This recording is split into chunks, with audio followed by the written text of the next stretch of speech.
estamos Kansas e Gus para mais um vídeo do canal Pode Deixar, trazendo hoje para vocês todo o nosso conhecimento a respeito do gênero terror nos cinemas. E em vista de filmes que estão sendo lançados recentemente, amanhã teremos A Forca nos cinemas e estamos trazendo tudo que a gente conhece sobre o gênero. Sim, galera, a gente vai dividir esse gênero em dois vídeos. E hoje, na primeira parte, a gente vai apresentar toda a história, toda a sua maior parte, pelo menos. Vai dar uma enxugada, tentar pegar o mais relevante possível E apresentar para vocês. E vale lembrar também, para aqueles que ficarem aguardando o vídeo a respeito da Comic Con, infelizmente não podemos lançar porque houve problemas técnicos sérios. Nós estamos aí nessa pegada amadora aí, teve alguns problemas que não conseguimos corrigir e ficará para o ano que vem. Nossas desculpas. Mas por enquanto, curte aí, gênero terror, não pode deixar.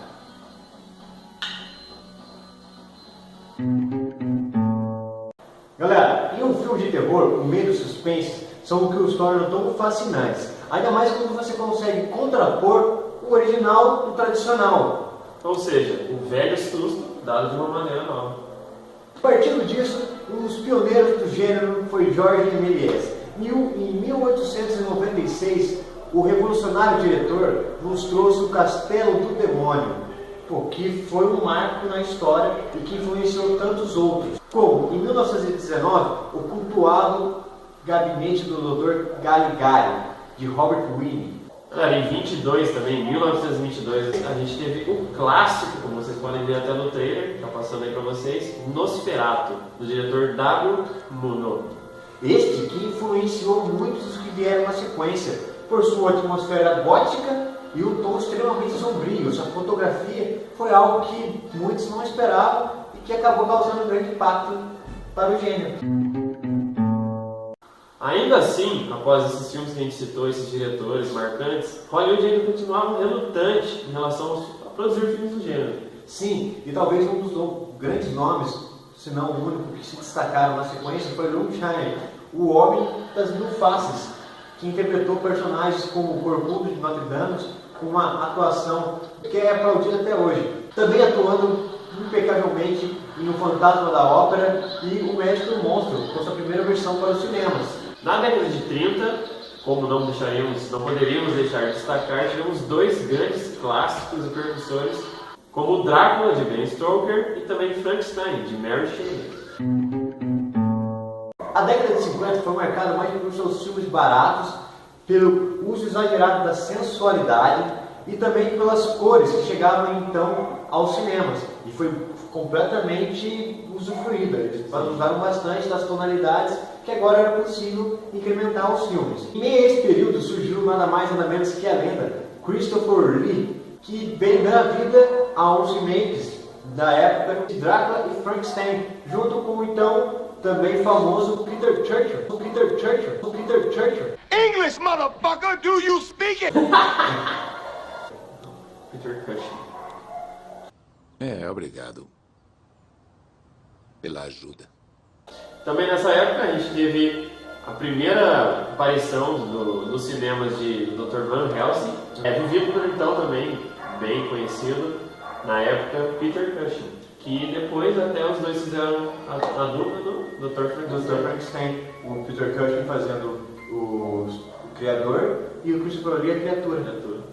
E é importante, galera, agora frisar que a gente está saindo, quando nós entrarmos nos anos 60, a gente vai sair daquela zona onde esses filmes todos que nós conversamos é difícil de assistir hoje em dia. I don't remember asking you a goddamn thing. A gente concorda. Sim, é difícil você colocar no domingão, colocar lá e achar que vai sentir medo. Sim, exatamente. É difícil você analisar aquele tipo de filme com a mentalidade de filmes que temos hoje em dia. Até em questão de produção, de tecnologia.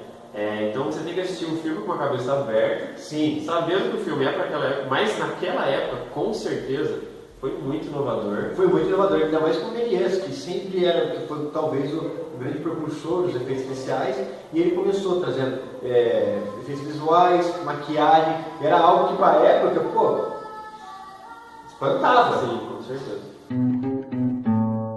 Na década de 60, é importante frisar que além do LSD e a onda hippie, deu uma viajada agora.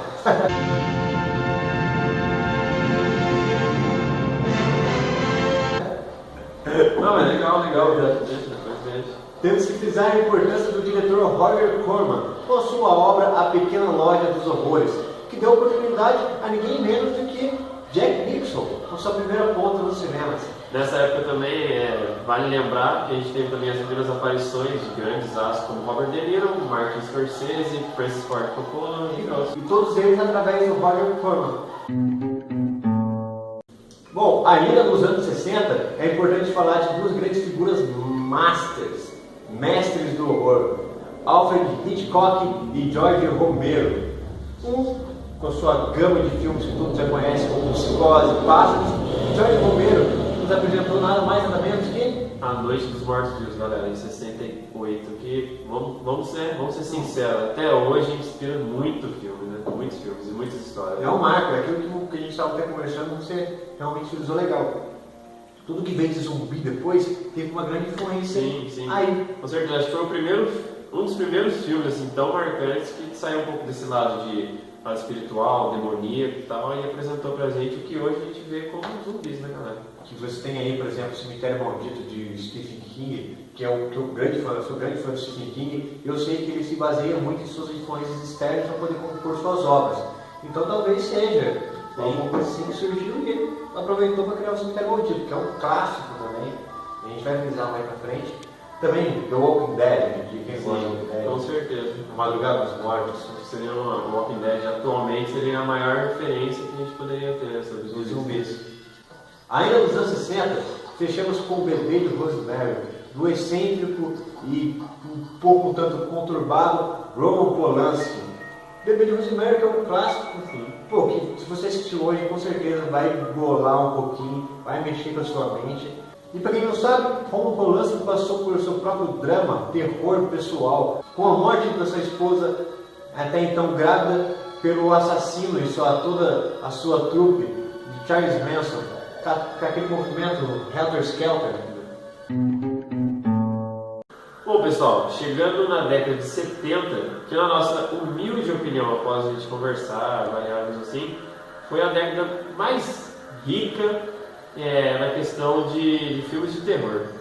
Eu acho que por trazer diversos tipos do gênero, né, cara? Sim. Filmes marcantes que até hoje ainda influenciam a gente, influenciam a fazer filmes, né? Tivemos Massacre da Serra Elétrica, Halloween, A Profecia, o grande, se não o melhor filme de todos os tempos, O Exorcista. O Exorcista, que é top, é foda. Qualquer um que assistiu hoje em dia ainda vai dar aquela... É um filme relevante até nos dias de hoje. Sim. Essa mesma época, na década de 70, começou com aquelas adaptações de livros do Stephen King para as telonas, como Carrie, a Estranha, que acho que foi o primeiro.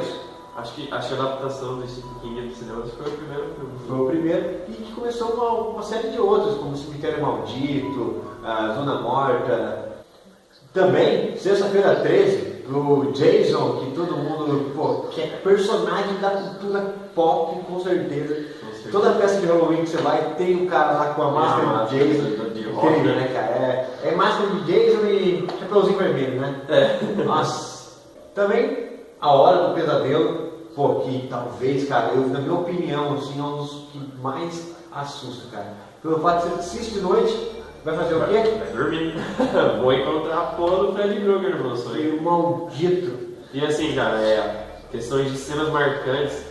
Quem não se lembra daquela cena da banheira que a mão do Fred sai do meio das pernas do personagem? Pô, assim como a cena do Psicose, do chuveiro, a cena do iluminado do banheiro, do machado, são cenas clássicas do cinema. Realmente. E também, não menos importante, a gente teve Alien, o Oitavo Passageiro, de Ridley Scott, que foi também um marco de um cinema aí de um terror inovador. Inovador. O mais legal, cara, que Alien, ao meu ver, é que você fica 40 minutos da película, do filme, cara, e o Alien não aparece. Só fica naquela. Vai aparecer. E aquele terror muito psicológico, cara, porque você sabe que ele tá lá, você sabe que a qualquer momento alguém vai morrer, mano, e você fica, porra, quem vai ser o primeiro?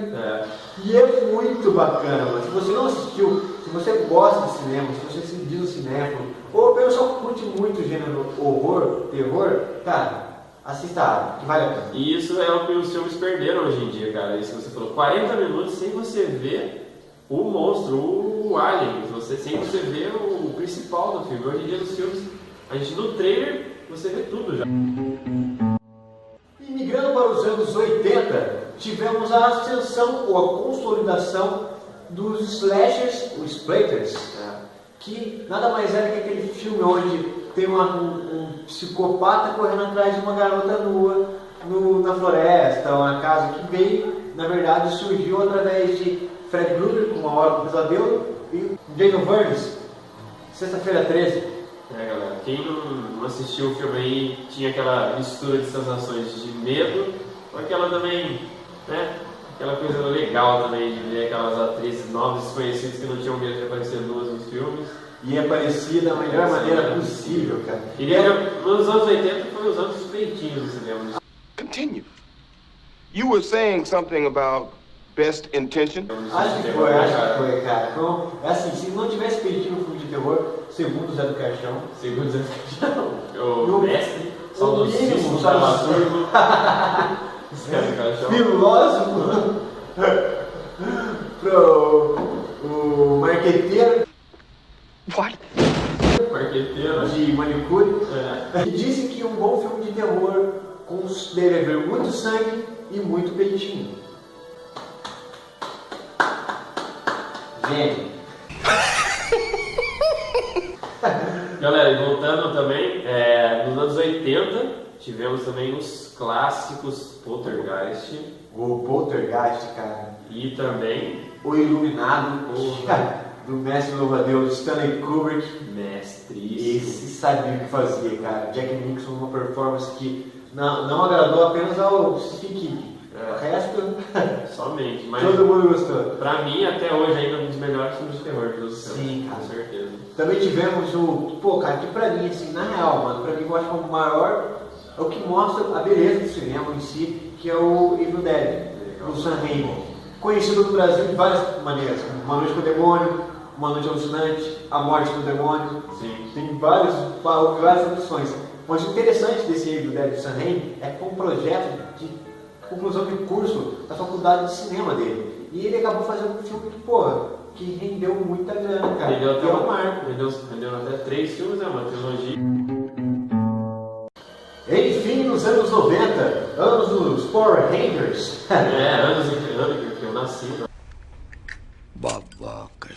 E nos anos 90 veio nada mais nada menos que Drácula de Bram Stoker pelo saudosista Francis Ford Coppola, nada mais nada menos o mesmo diretor de Poderoso Chefão, clássico, Apocalipse Now, entre outros. Esse cara é um filme que eu, sinceramente, esse e o Entrevista com o Vampiro também, que a gente tem que ressaltar aqui, eu não encaixaria como um filme de terror, cara.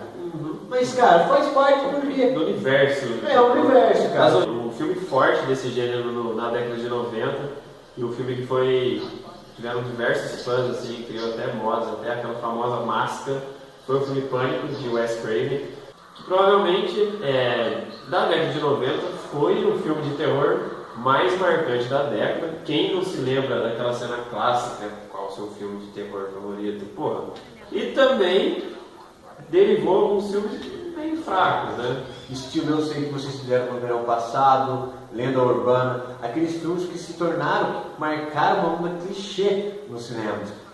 Que tinha que ter sempre aquele mesmo grupo de jovens, adolescentes, que tinha o capitão de futebol americano, tinha líder de torcida, tinha o nerd, o negro, que morria rápido, sempre morria, era o primeiro a morrer. Sem racismo, galera. Que era comediante também, né? Ele era engraçado. Então, assim, não trouxe nada de inovador esses filmes que surgiram derivados do Pânico, cara. Sim, outros filmes que foram bastante marcantes, assim, da década de 90, a gente poderia citar 2, que foi o grande também, grande, mas não tão orçamento tão grande, mas A Bruxa de Blair, que foi um filme em estilo documentário, que até hoje em dia é também bastante copiado, vídeo alguns filmes aqui que a gente vai comentar mais pra frente. E também a gente não poderia deixar de falar sobre Chuck, né, mano? Chuck, que é realmente. Chuck Veio ele, pô. é um terror mais. É trash, né, cara? É trash. trash. Você sabe, você não fica com medo, mas, mano, é legal, É cara. legal. Traz uma gama aqui. Puta, aquele boneco, mano.